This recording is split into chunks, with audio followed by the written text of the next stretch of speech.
गीत संहिता अध्याय 31 प्रधान वाद्यकर निमंते दाऊदंकर गीत। हे सदाप्रभु, मु तुमर शरण नहीं अछि, मते केबे लज्जित हेबाकु दियो नाही। तुम धर्मगुण रे मते उद्धार कर। मो प्रति आपणा कर्ण डेर, शीघ्र मते उद्धार कर। तुम्हे मो प्रति दृढ़ शैल, मोहर परित्राणार्थक दुर्गरूप गृह हुओ। कारण तुम्हे मोहर शैल ओ मोहर दुर्ग अट। एथिपाई निज नाम सकाशु मते पथ देखाई कढ़ाई नियो। सेमाने गोपन मो पाई जो जाल पाती अछंती तहिरु मते उट्टारी नियो। कारण तुम्हे मोहर दृढ़ दुर्ग। मु तुम्भ हस्तरे आपणा आत्मा समर्पण करे। हे सदाप्रभु, सत्यमय परमेश्वर, तुम्हे मते मुक्त करियछ। जो माने मिथ्या असार विषय मानती सेमानकु मु घृणा करे, मात्र मु सदाप्रभुठारे निर्भर रखे।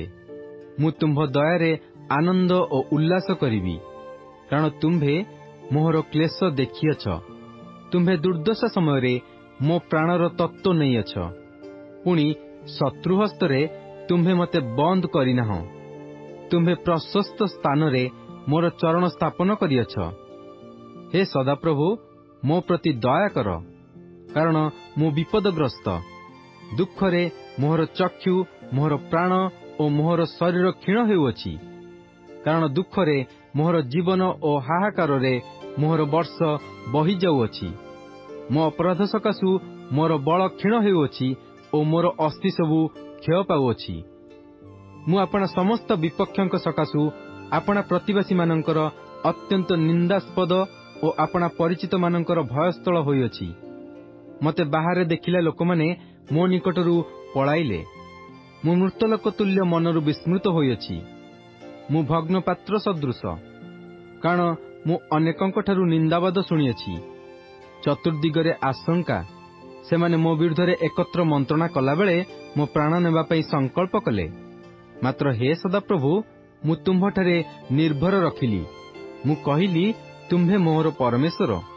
मोहर समय सबु तुम्भर हस्तगत। मो शत्रुगण हस्तरू ओ मो ताड़नाकारी मानक ठारू मते उद्धार कर। आपणा दास प्रति आपणा मुख प्रसन्न कर।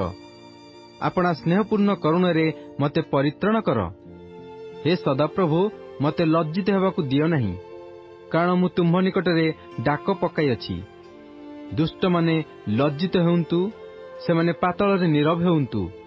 मिथ्यावादी ओष्ठाधर सबु मुक्क हेउ। सेमाने अहंकार और तुच्छ भावरे धार्मिक मानक प्रतिकूल दर्प कथा कहती।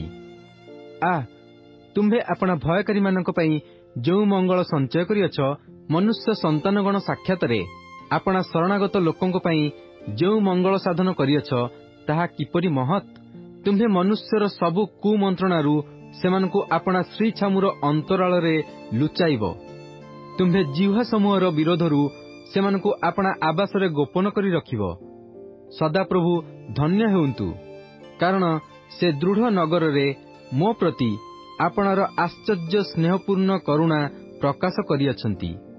मात्र मु तुम्भ दृष्टिरू उच्छिन्न बोली आपणा अधैर्य कहिथिली। तथापि मु तुम्भ निकटरे आर्तनाद कला बेले तुम्हे मो निवेदनर रब शुणिल। हे सदाप्रभुଙ୍କ सद्भक्त समस्ते ताहांकु प्रेम कर। सदाप्रभु विश्वस्त लोकमानंकु रक्षा करंती ओ गर्भाचारी मानंकु बहुल रूपे प्रतिफल दियंती। हे सदाप्रभुठारे भरोसाकारी समस्ते, तुम्हे माने बलवान हुओ ओ तुम्हमानंक अंतकरण साहसिक हेउ।